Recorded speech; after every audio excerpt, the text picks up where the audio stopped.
this one is in the Hall of Fame for sure, right? No, for sure. I would definitely call it a modern classic, and it's going to be a classic for a long time. Well, I don't know what defines classic necessarily. Like, I think if it becomes sort of a household name or almost a benchmark for a game style or something like that, that I feel like you can safely call it a modern classic. okay, all right. Well, I would say that Scythe definitely fits that definition of classic, and so if that's the definition we're going with, then I agree. That's awesome. How do you feel about this modern classic, Nate? Well, I'm gonna have to wear my heart on my sleeve. Is that the right? Yeah, Sure. that's the right expression, right? Sounds painful, but yeah. Yeah. I obviously adore this game. This is for both of us. This is kind of the game that really got us into the hobby, and so just for that reason alone, it has a special place in my heart. But I mean, I won't go into too much detail yet, but ultimately the game is just the package deal. I mean, it delivers in every area, and it does so in such satisfying ways. And I know it's not a game for everybody, and some people probably could find things to critique, and I have a couple minor things I might point out, but ultimately it's a very, very solid design. Yeah, well, I'm sure most of our audience knows plenty about the game, but maybe we should go over generally how it works just for those folks who would like to know. Well, since you've probably played hundreds of games, like hundreds and hundreds of games by this point, why don't you do that bit? Sure, yes. Scythe is an action selection game where each player has an action board divided into 4 sections, where on your turn you will select one of those sections. And within each section is a top and a bottom, and you can choose to do first the top action. You can do either the top or bottom action or both. But if you do both, you have to do the top action and then the bottom action. This is very important for people to know. Yes, definitely. Well, what's unique about it, though, this is kind of important, is each player, their player board is set up a little bit differently. Every player has the same 8 total actions, but they're set up in different combinations. There's the top row actions are always going to be the same 4, and the bottom row actions are always going to be the same 4, but those are split up differently. So not only do you need to know how to play the game in general for its neutral skills, you have to know how to work with each of those player boards if you really want to get a good score and do well. Such to the point that there are actually mat combo restrictions, to where if you're playing Rusvia, you can't play I think it's the industrial player mat. I forget which one it is. I don't know. You play the digital version, so it just matches you up with the correct combo every time, and it's fine. That's the base version of how you do stuff, but the stuff that you're doing is on it's a large hex grid board, but you don't care. I know that's kind of cliche, and it can. I mean, Catan, I feel like really set the standard. The thing is, hexes, they just work so well, man. They do.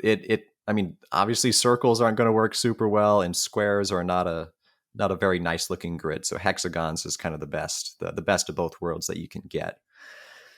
But the theme is set in basically if Nikola Tesla designed mechs, and then that's what World War I was fought with, and then the world gets sort of obliterated with that, you play in the aftermath of it. You're playing a faction from somewhere in Europa who's trying to capitalize on the new technologies and try to make a name for yourself in this crazy world.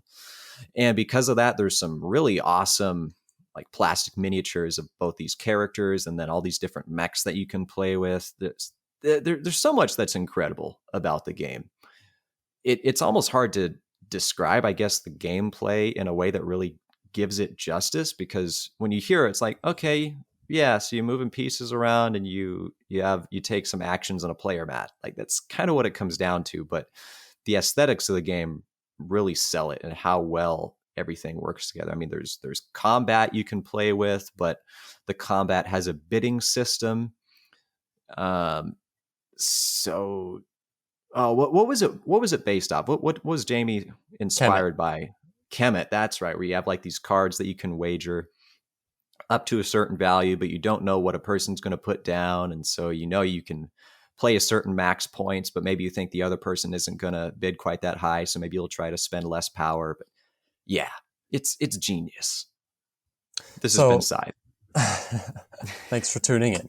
So yeah, I'll jump right into kind of what you're going at, which, or what you were going at before you started talking about combat. You mentioned the aesthetic. We could talk about, I don't know, the art and everything. But essentially, kind of the story with Scythe is that there was this guy who was already creating this art based around this kind of era, this kind of fictional era. And they basically took that art and used it for the game.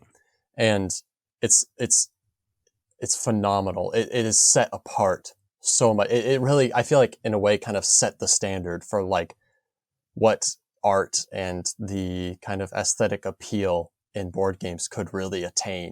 It was like, whoa, it feels like such a grand scope, and the images they feel so real and so just immersive and intense. And it's just amazing. And so it's interesting. It's like a movie director listened to like some instrumental music that somebody made, and then he thought it was so incredible that he made a movie around it instead of the other way around. It's that kind of a scenario where something that's maybe a lot of times a minor thing was so amazing from the beginning that they made a game like almost because of it. So do you know what would be incredible, Nate, is a Scythe movie?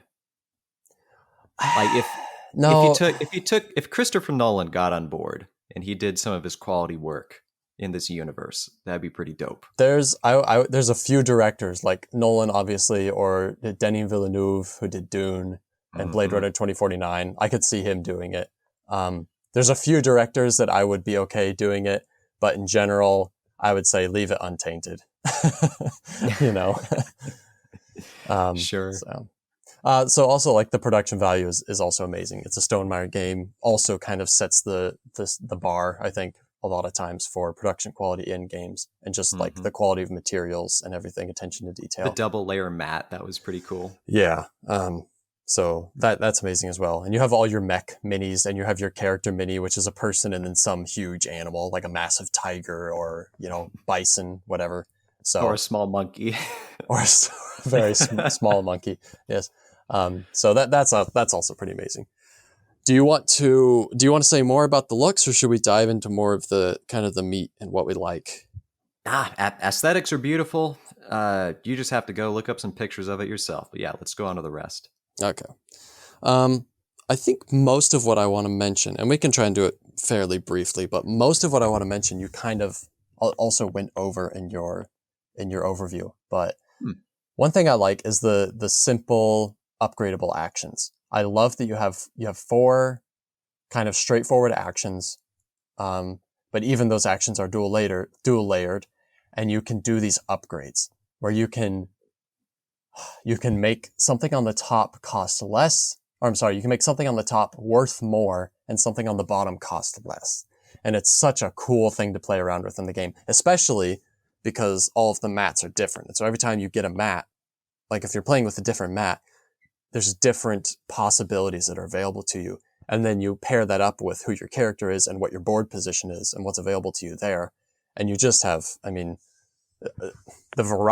different variety that you can get in this game is also just amazing. But those actions, I think, are ingenious, where it's just so satisfying. It's not like you're just paying something and getting something.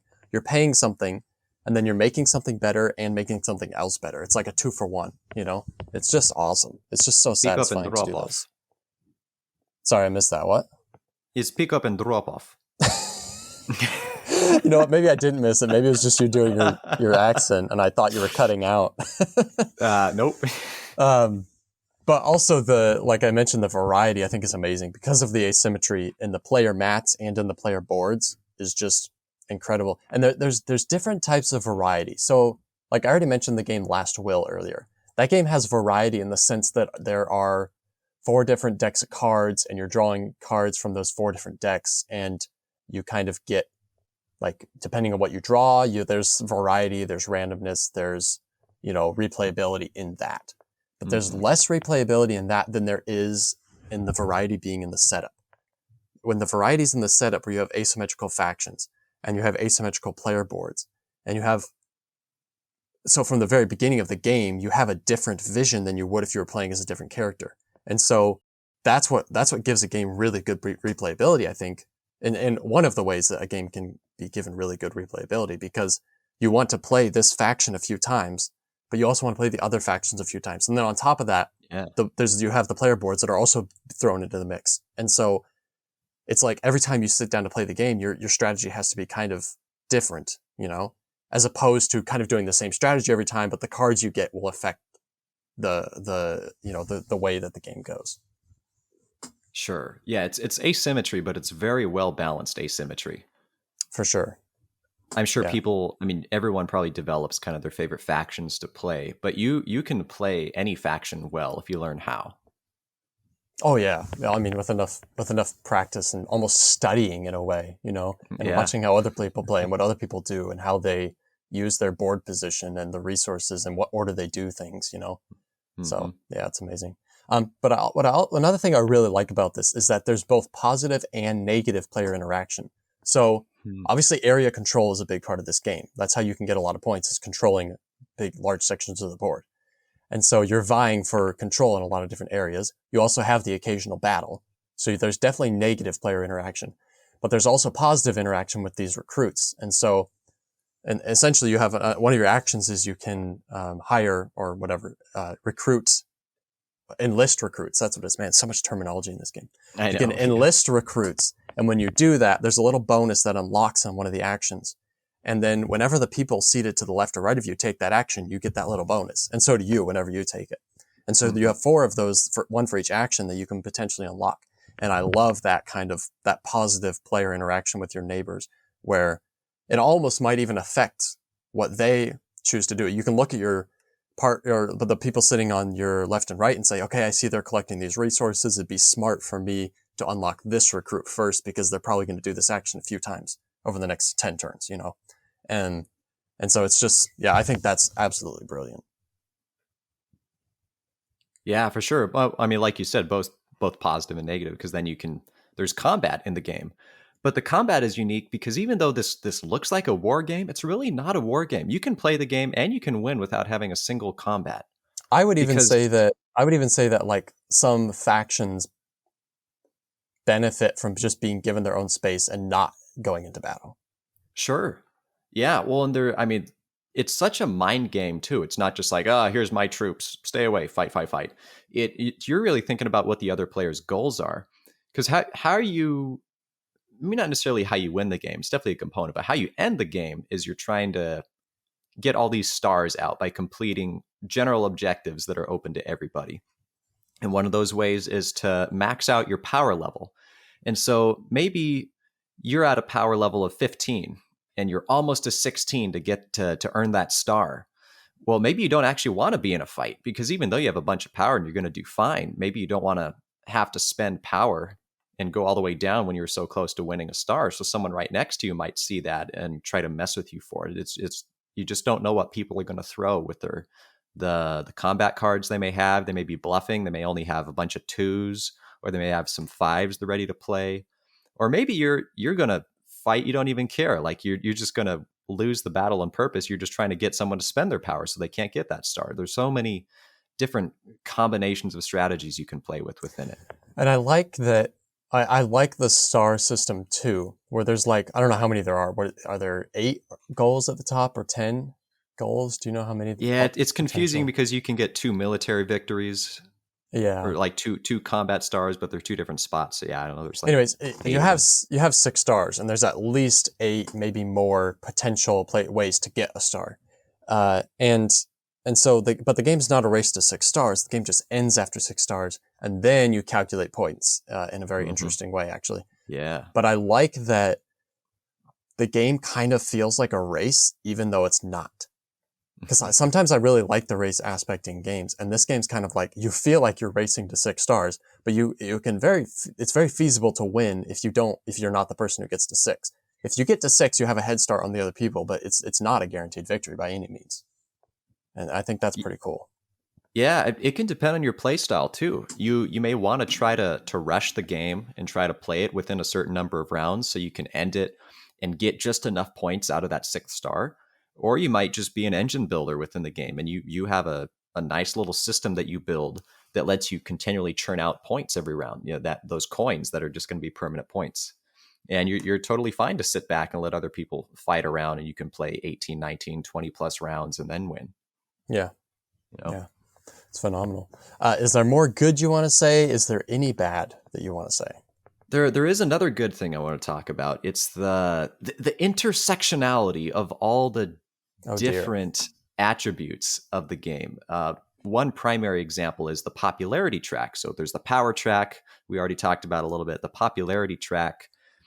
You can kind of just improve throughout various mechanisms in the game. If you have a certain building put out that lets you get popularity every time you take an action, or you flip over an encounter that gives you popularity, or you literally just pay money to get popularity, which I guess is bribing at that point. I never thought about it that way before. Yeah. Purchase to love. Exactly. But popularity is what determines what bracket you'll be in for scoring points at the end of the game. So what you get points from, well, for one is, I guess, money that you already have. That's just a flat 1-to-1, how many points you have at the end of the game.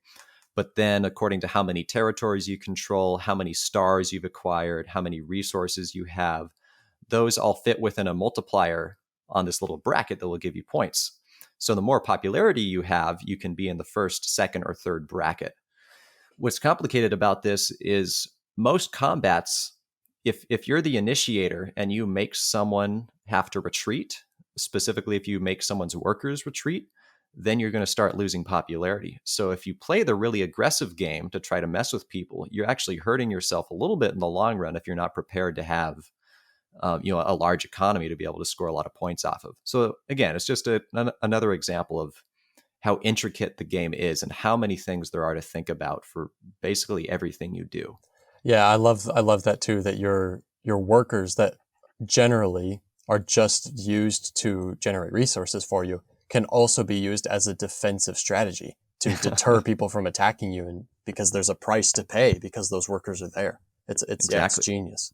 You move my people, they become unhappy, and then you lose. Exactly. Which I don't know why somebody would care if other people were unhappy. Yeah, but I guess if you're trying to become a beloved leader of all, but you're kicking them out. It's not like they're your subjects. You're just removing enemy subjects. So I don't know. That's true. That's true. Is there any bad? I've a couple things I could mention. I would probably have to sit down and think hard about something I specifically dislike about the game, because there really isn't much. I'm sure I could come up with some minor frustrations, but there's nothing for me that's like, I dislike this about Scythe. So I'll say a couple things, and they're pretty minor things, to be fair, because this game is pretty amazing. But one is that if you're playing in a higher player count, let's say, I don't know, even 5, because the base game plays up to 5. Let's say you're playing a 5-player game. Generally, maybe halfway through the game or even a bit later, maybe, you may not know who's going to be the winner. Sometimes you do. Sometimes there's a runaway person who's just playing a much better game. But that's not as common. What I find more common is that there's at least one, maybe even 2 people who it's pretty obvious they're going to lose. You get about halfway through the game and you're like, yeah, that person, whatever they were trying, it did not work. And there's no way they're going to win. That's a bit unfortunate. And I don't even know if that could be rectified really in any way. I think that's just how it is, and it's too bad. And so that's why it's such a minor thing, because I don't even know if the game's really to blame for that. But I feel like occasionally it's just like you try something or whatever and it's just not working. And about halfway through the game, it's like, I don't stand a chance anymore. No way. So, but I don't even know if that's really a negative, because like I said, I don't even know if you could necessarily blame the game for that. But, and then another thing is that, and I feel like this almost kind of, in a way, goes against what I was saying earlier. But I feel like strategies in this game can start to feel repetitive. Now, there is nuance depending on the combination of the character and the player board that you get. There is some variation there for sure. But I feel like at the core, if you play this game a lot, you start to feel the repetition in the strategies of especially the first half of the game kind of feels very similar, I think, a lot of times. And I don't know, you've played a lot more than I have, so maybe you can speak to that. And that can easily be remedied by buying expansions also, because if you get the Invaders from Afar expansion, you get two new factions with 2 new player mats. And if you get the Rise of Fenris expansion, you get a whole ton of stuff. So it can be remedied. But I'm kind of wondering what you think about that. Yeah, I mean, I kind of noticed that. But that being said, it's because I've played 100 or 200 games of this, and yet I'm still perfectly fine with sitting down to the game. For me, I feel like maybe you start to hit a certain point where you kind of just need to start studying. Like you hit a certain skill level, and then on your own, you can maybe still learn some stuff. But if you actually start looking at more strategies or like really advanced tactics, it opens up a lot more interesting worlds for you. And then it really just comes down to this science of how can I solve this unique puzzle every game? Because you always are kind of presented with something of a different puzzle every game. Even after you've played dozens upon dozens upon dozens of games, it's still an interesting challenge every time, which I think is just an ode to the complexity of the game and the choices that it offers without being, I guess, just like blindsiding you with difficulty. If that makes sense. No, yeah, I mean, you could definitely be right. You are the senior player here between the two of us, and so it could be that I've kind of hit that wall, whereas you have already surmounted and are sprinting, frolicking, dare I say, on the other side of the wall. Or on top of the wall, perhaps. On top of the wall. Careful up there, Humpty Dumpty. Yeah. Now, all this being said, in the digital version, the only expansion you can play with right now is the Invaders from Afar, so letting you play with the 2 additional factions, which adds plenty of game opportunity in and of itself. But if you're getting the physical expansions, you can get the alternate end conditions. You get the airships that add different factors to the game. So I guess all that to say is just another ode to the game that probably 90% of the games of Scythe I played, maybe 95% of the games I played have been digital, absent of one of the main expansions for the game. Mm-hmm. So if they can get that up there, that's even more opportunity. Yeah, for sure. Okay. Well, I feel like we've talked pretty well about Scythe. Yeah. Yeah, definitely. I mean, in summation, it's amazing.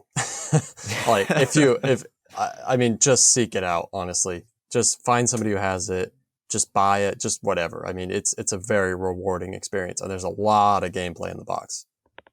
A lot of game for what it's worth, too. I mean, from the box, it looks like it should be like a $90+ game with everything that comes inside it. It's a large and heavy and very full box. Well, but these days you can probably find it online for like $60.